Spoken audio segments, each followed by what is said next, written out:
बिहार उपचुनाव के परिणाम के बाद बिहार की सियासत गर्म होनी शुरू हो गई और प्रशांत किशोर फैक्टर साफ साफ दिखने लगा है। दो पहलू हैं, एक तो एनडीए में भी घमासान है प्रशांत किशोर की वजह से, और इंडिया ब्लॉक में भी है। जिस पार्टी ने आज से 34 साल पहले कमान संभाली प्रदेश की, और उसके बाद लगभग 15 साल तो बिहार में, और उसके बाद 5 साल सेंटर में राज किया, तो उस पार्टी को यह खतरा है कि प्रशांत किशोर हरवा सकते हैं। ये अपने आप में बहुत बड़ा थ्रेट है। जो राजनीति का सिद्धांत कांसीराम ने दिया था कि पहला चुनाव हारने के लिए, दूसरा हरवाने के लिए और तीसरा जीतने के लिए लड़ा जाता है, तो यहाँ पर प्रशांत किशोर दूसरे ही स्टेप से शुरू कर रहे हैं। सुरेंद्र यादव ने कहा, जब एमओआई समीकरण के बारे में पूछा गया तो वो बात को उन्होंने घुमाना शुरू कर दिया।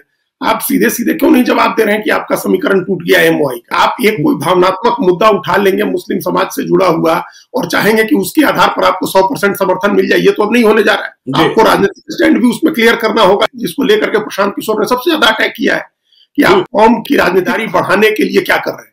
आज मुख्य क्या है? मुख्य तो राजनीतिक भागीदारी का है, न हिस्सेदारी का है, कि जो पावर स्ट्रक्चर है उस पावर स्ट्रक्चर में किसी भी समुदाय की क्या भागीदारी है। आज सारी जातियां इसी के लिए तो लड़ रही हैं, तो आप दुगनी मेहनत भी नहीं कर रहे हैं। आपका समीकरण बिगड़ गया, इस बात को भी आप एक्सेप्ट करने को तैयार नहीं है। ये अच्छी बात है कि सुरेंद्र यादव ने एक्सेप्ट किया कि प्रशांत किशोर हमको हरवा सकते हैं। ये नतीजा तो आया कि अमजद को 17,000 वोट आ गए, मोहम्मद अमजद को, लेकिन इस चुनाव के पहले ही प्रशांत किशोर ने कहा था कि आप जहां मुसलमान दीजिएगा वहां नहीं देंगे, लेकिन जहां आप नहीं दीजिएगा और आबादी ज्यादा होगी हम देंगे, तो वहां 40 मुसलमान, हाँ, और वो देंगे तो उसको वोट देने से कैसे रोक लीजिएगा?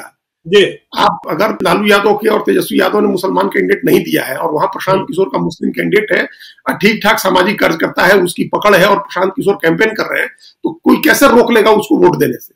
बिल्कुल, आप इस बात को ठीक करिए ना। आप उनका रिप्रेजेंटेशन बढ़ाने के लिए कुछ नहीं कर रहे हैं, रिप्रेजेंटेशन कम कर रहे हैं, घटा रहे हैं। इमामगंज की जितेंद्र पासवान को जो मत आया है वो सिर्फ पासवान का मत थोड़े है, उसमें मुसलमानों का मत है, उसमें सवर्णों का मत है, इसलिए तो भाई एनडीए में चिंतित हो रही है। ये यादव का वोट जैसे गया रामगढ़ में, और दूसरी जगह भी जाएगा ना, जहां आप यादव कैंडिडेट नहीं देंगे, और दूसरा जो अलायंस में एनडीए हो या आपका जो प्रतिद्वंदी दो ताकतें होंगी, प्रशांत किशोर की जनसुराज पार्टी और एनडीए की 5-6 पार्टियां, अगर वो भी यादव उतारेंगे चुनाव में, तो जहां आपका यादव नहीं है वहां तो यादव उसकी तरफ जाएगा ही नहीं। क्यों नहीं जाएगा? अगर उसको लग रहा है कि उसके साथ दूसरे वोट जुड़ रहे हैं और वो चुनाव जीत सकता है, तो आज तो हर आदमी, हर जाति अपनी संख्या बढ़ाने के हिसाब से वोटिंग कर रही है ना, कि हमारा ज्यादा विधायक जीतेगा तो हमको फायदा होगा। तो आप उसको नहीं रोक सकते। कास्ट का जो हम लोग बार बार कहते हैं कि टूट रहा है, कोई जाति किसी एक पार्टी से बंध के नहीं रहनी। एनडीए की ओर चलते हैं। जीतन राम मांझी तो अभी बोलेंगे, लेकिन उसके पहले आनंद मोहन ने बोलना शुरू कर दिया।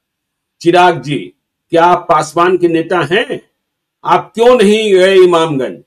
आप एनडीए में हैं, ये सीट थी, और यदि आप पासवान के नेता हैं तो 37,000 वोट जितेंद्र पासवान को कैसे आ गया, यह बात तो आपको प्रमाणित करनी होगी। तो देखिए, एनडीए में भी घमासान है कि इमामगंज में जनसुराज प्रशांत किशोर की उम्मीदवार जितेंद्र पासवान को 37,000 मत कैसे आया। ये प्रशांत किशोर ने तो खतरे की घंटी बजाई दी है। 1 महीने 1.5 महीने की पार्टी है, 10% वोट आया है, और उसमें भी जो खासतौर से जिस इमामगंज सीट की हम लोग बात कर रहे हैं, वहां तो 37,000 वोट आया।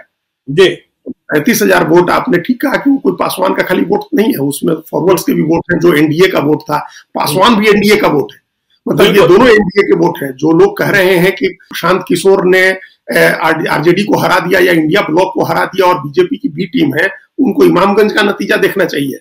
जीतन राम मांझी की पार्टी जीत गई है, जीतन राम मांझी की बहू जीत गई है, लेकिन वहां संभावना ऐसी थी कि प्रशांत किशोर की वजह से वो चुनाव हार जाएंगे। ऐसी ही संभावना रामगढ़ में भी थी कि प्रशांत किशोर की वजह से अशोक सिंह चुनाव हार। तो ये प्रशांत किशोर वाली क्लियर होना चाहिए स्थिति कि वो आरजेडी और इंडिया को हराने के लिए नहीं लड़ रहे हैं, या एनडीए को ही हराने के लिए नहीं लड़ रहे हैं, वो अपने जीतने या अपना एक मार्क बनाने के लिए चुनाव लड़ रहे हैं। सीधा चिराग पासवान की इंटीग्रिटी पर सवाल है कि भाई आपकी ईमानदारी सवालों के घेरे में है। या तो आप पासवान के नेता नहीं है, या अगर पासवान के नेता है तो आपने एनडीए के साथ धोखा किया है। यही दो बातें होंगी। आप पासवान के नेता नहीं है तो नहीं है, तो फिर आपकी क्या जरूरत है, फिर आपकी क्या प्रासंगिकता है?